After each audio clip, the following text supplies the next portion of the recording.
Fala pessoal, diretores, clientes, parceiros, amigos, todo mundo que faz o mercado de proteção veicular. Vamos agora para o terceiro episódio do Sobre Sentença e do Sobre Eventos. Mais uma vez, com meu amigo Gustavo Rocha, uma felicidade inenarrável de ter você aqui conosco nessa trajetória, meu amigo. Eu já convido vocês para nos seguirem no Instagram, para se inscrever aqui no canal, ativar o sininho. Esse é o terceiro episódio que a gente traz a terceira sentença para ser analisada, o terceiro caso concreto, todos eles com nuances diferentes, e eu tenho certeza que daqui a gente vai conseguir extrair muita informação importante para aplicar de forma prática na sua operação, na sua associação de proteção veicular. Eu digo, e tenho dito isso com muita frequência, que o setor mais importante da associação, o setor por onde sai mais dinheiro, é o setor de eventos. Obrigado. Então é preciso Agora sim. Então é preciso que para que a gente tenha uma saúde financeira na associação, que para que a associação consiga crescer e prosperar, é preciso atenção muito especial nesse setor sobre o qual a gente está falando. Então, Gustavão, mais uma vez, obrigado pela presença. Prazer todo meu estar aqui. Obrigado por estar aqui. Vamos embora. Esse caso bem legal, né? Um caso que todas as associações já enfrentaram, estão enfrentando ou vão enfrentar. Ou todos esses casos ao mesmo tempo, que tem a ver com oficina. Sim. E aí é bem interessante que tem muito a ver com, possivelmente, com o relacionamento com o prestador. E todo o atendimento com o associado. Já fazendo uma leve introdução para o da sequência, o associado retirou o veículo, não gostou do serviço que foram entregues e depois entrou com uma ação contra a associação e também contra a oficina. O associado não, Isso. Só a associação isso, e a oficina. Perfeitamente. É isso aí.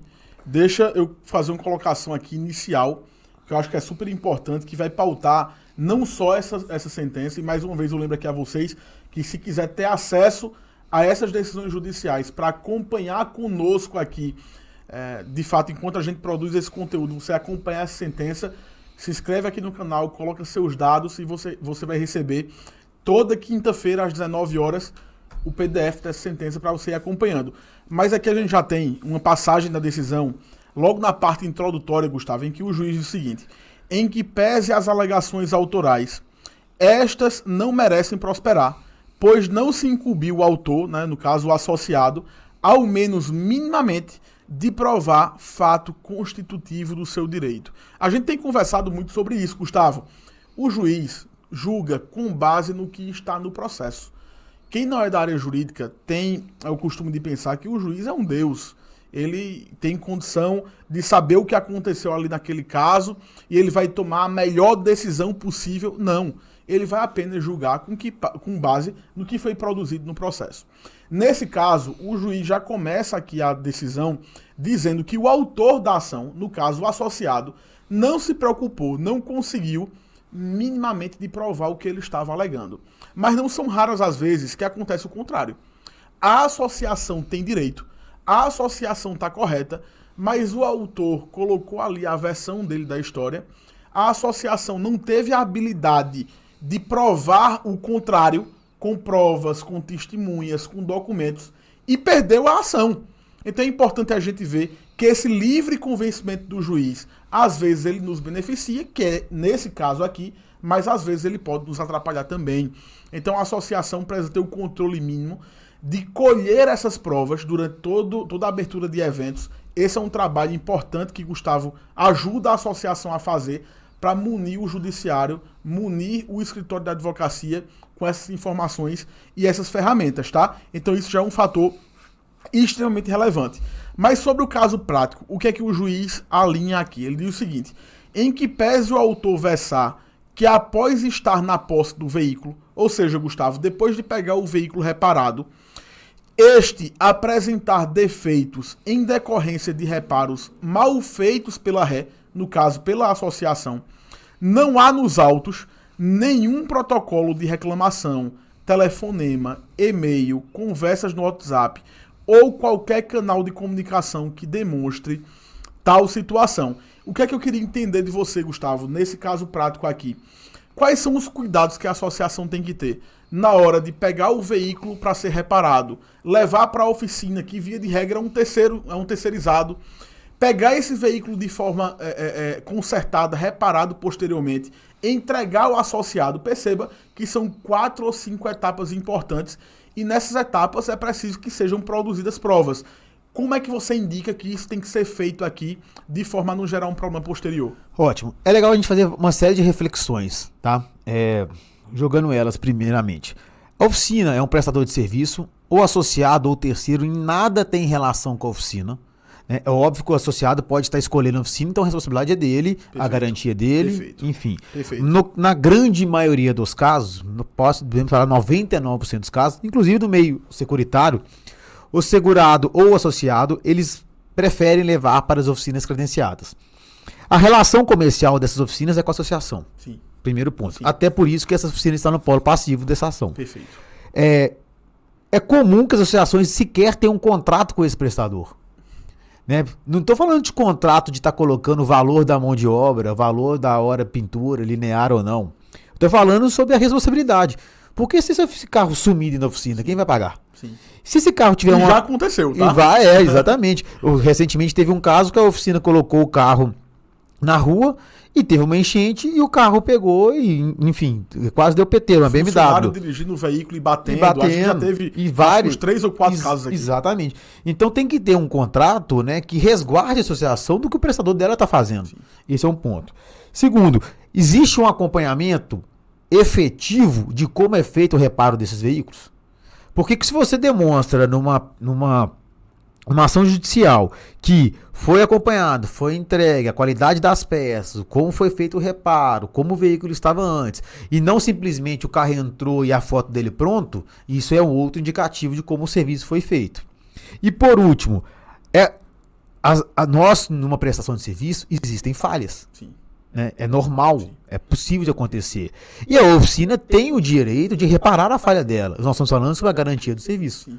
Tem clientes nossos que exigem que a garantia seja de 3 meses, que o Código de Defesa do Consumidor, inclusive, só um ponto rápido, a maioria dessas ações a gente comentou, né? Tá o juiz enquadrando no Código, no Código de Defesa do Consumidor, perfeito, saindo do mutualismo, do associativismo, e é o lógico. Né? Mas é interessante que garanta uma qualidade, garanta uma garantia. Tem clientes que trabalham com 3 meses, que é o mínimo, com 1 ano, com 2 anos, e já vi clientes dando garantia vitalícia enquanto o associado estiver ativo na base. Uhum. Então, são alguns pontos que eu acho que devem ficar bem esclarecidos. E por último, quando autorizado o veículo, autorizado o reparo, foi autorizado, deferido o processo, é muito importante passar para o associado o que vai ser feito no veículo dele, para lá na frente não gerar insatisfação. Sim. Exemplo, nós vamos trocar a porta, capô, teto. Para lá atrás, fala assim, e a tampa traseira? Não, a tampa traseira não foi aprovada por alguns motivos, seja nexo causal, seja dinâmica do acidente, porque nada aconteceu. Ou não tem relação com o acidente. Uhum. Bacana. Gustavo, deixa eu te fazer uma pergunta. Eu ouvi certa vez o seguinte, quem está no operacional desse negócio todo, quando o associado ele tem o veículo colidido, ele teve o veículo roubado, na maioria das vezes a primeira coisa que ele pensa é: meu Deus, não vou ser indenizado. Porque a mídia se preocupa em criar uma imagem de um monstro para as associações de proteção veicular. Então, na hora que o associado, ele estando filiado na melhor associação que existe, na hora que acontece com ele o evento, ele acha, no primeiro momento ali, que ele sequer vai ser indenizado. E isso causa uma angústia muito grande. Lembrando que a gente fala de um associado que muitas vezes o único patrimônio que ele tem é aquele Gol 2012, é aquele Palio 2010. Então, de fato, isso causa uma angústia muito grande para o associado. E aí, quando a comunicação, em outros episódios, você chegou a falar da importância da comunicação, quando a comunicação não é assertiva entre a associação e o associado, ela vai reparar o veículo, ela vai ter um custo com o veículo, ela vai cumprir com a obrigação contratual, mas aquele associado, que deveria ser a pessoa que melhor ia falar da associação, ele vai falar mal. Então a associação teve o custo, mas ganhou uma pessoa que vai estar criticando o serviço da associação e ela pagou caro por esse reparo. Essa comunicação ela precisa ser assertiva. Eu ouvi certa vez o seguinte: quer saber o dia que a gente mais vai receber ligação aqui na associação reclamando de demora no conserto do veículo, reclamando para saber quando é que o veículo vai sair? É numa quinta-feira. Porque tá chegando o final de semana, o associado tá ansioso para o veículo sair, vai receber ligação. Por que não a associação antecipar essa comunicação e se preocupar em semanalmente passar ali uma cronologia do que está sendo feito? A peça foi comprada, a peça chegou, o início do serviço, já demos o start. O que é que tu entende disso? O que é a obrigação da associação? O que é o mínimo que deve ser feito? Na tua experiência, o que é que a gente consegue entregar de qualidade? Lembrando que a gente vai chegar na definição da sentença para você entender o que é que precisa ser feito para você não ter problema. Mas esses pormenores são importantes a gente alinhar. Você levantou uma bola, eu vou ter que cortar ela. A Gestão Segura, a gente desenvolveu um sistema que nós estamos lançando bem agora no mês de abril. Posso passar o Pix, né? Pode mandar. O cashback depois. Quem estiver assistindo o episódio pode pedir lá, a gente dá um mês de degustação. Olha aí, maravilha. Eu só não falei isso pro comercial, mas agora a gente está desenvolveu um sistema que uma das principais dores que a gente tenta suprir e vamos suprir é essa falha na comunicação. O que é a frustração? A frustração é a quebra na expectativa. Deixar o associado chegar na sexta-feira de tarde e falar que o carro dele não vai ser entregue é muito ruim, porque ele já se programou de várias formas. Então, dentro desse sistema, e eu acho que com ou sem sistema, é muito importante que a associação acompanhe isso e comunique de forma efetiva com o próprio associado, para não deixar ele ficar no limbo, na expectativa do que está acontecendo, que forma está acontecendo. Ao fazer isso, você minimiza uma série de problemas, vários problemas mesmo. Porque o associado, muitas das vezes, ele não quer saber o que está fazendo no carro dele. Ele quer informação. Sim. E rápida e efetiva. E a gente vive uma sociedade extremamente ansiosa. Sim. O celular está aqui na mesa, de todo mundo aqui está com o celular. A gente quer informação rápida. E você ter um canal de comunicação que não é efetivo, é melhor não ter. Perfeito. E outra, um dos grandes gargalos que as associações não evitam é deixar que o associado entre em contato com a oficina. A oficina nunca vai assumir a culpa. Ela sempre vai jogar postergar. Estou falando mal de oficina? Possivelmente sim. Poderia falar bem também, mas a oficina, por cultura, ela é ensaboada. Uhum. Então, o associado ter essa facilidade de comunicação com a oficina, ter esse costume de comunicar com a oficina, vai trazer ruído. E se a associação se antecipa nessa comunicação e entrega para ele o passo a passo, ele não vai se preocupar em ligar para a oficina. A gente supre essa carência já com uma comunicação assertiva. E um ponto importante, te interrompendo, para a gente ir para a sentença, não me importa, sinceramente, qual que é o índice de satisfação da sua base como um todo. Ele é artificial. O que importa é o índice de satisfação dos associados que utilizaram o produto fim. Maravilha. Associado que utilizou, que teve veículo roubado, que teve veículo colidido, ele continua e fala bem, indica. Maravilha. E esse é o indicativo de fazendo um bom serviço. Maravilha. Pegar a opinião de quem nunca utilizou. Maravilha. E Gustavo, o que me incomoda de fato é porque a gente sente a dor do nosso cliente. Quando a operação não funciona bem, a gente sente a dor junto com o cliente. E o que me incomoda é isso, a gente tem uma média de 1% de utilização. Nossa, eu tenho 1.000 associados, 10 vão utilizar. É a pessoa na qual a gente vai depositar o dinheiro da associação. Como é que a gente não aproveita isso para fazer com que o cara vire um fã da associação? Então são detalhes que podem ser ajustados, que fazem toda a diferença na operação. A associação se preocupa em gastar uma fortuna com o consultor. Eu acho que eu sou um dos maiores defensores dos consultores no Brasil, não é falando mal, mas se preocupa em gastar uma fortuna com pagamento de recorrência e afins, se preocupa em gastar uma fortuna para abrir uma nova sede, se preocupa em gastar uma fortuna para comprar carro para sortear, mas não se preocupa em gastar o mínimo para operar com uma comunicação assertiva com o associado e fazer ele indicar, fazer com que ele fale bem. Isso faz toda a diferença no processo. Mas, em suma, o que é que nós temos aqui? A definição do juiz. E aí, ipsilíteres aqui, como o juiz coloca, não há nexo causal entre as afirmações do autor. Quais são elas? Meu veículo foi reparado, depois do reparo da oficina, ele apresentou outros defeitos, portanto a responsabilidade é da associação e da oficina. Essas foram as afirmações. Mas o juiz diz, não há nexo causal entre as afirmações do autor e a conduta das rés, que são quem? A associação e a oficina. E os danos alegados. Assim, não há que se falar em danos materiais, morais ou lucros cessantes. Portanto, todos os pedidos que foram feitos pelo associado foram negados. Como é que chegou a esse resultado? Tínhamos catalogado e documentado como é que o veículo entrou na base quando ele foi se tornar um associado, como o veículo estava depois do acidente, como ele estava quando ele foi entrar na oficina, como ele ficou depois que ele saiu da oficina.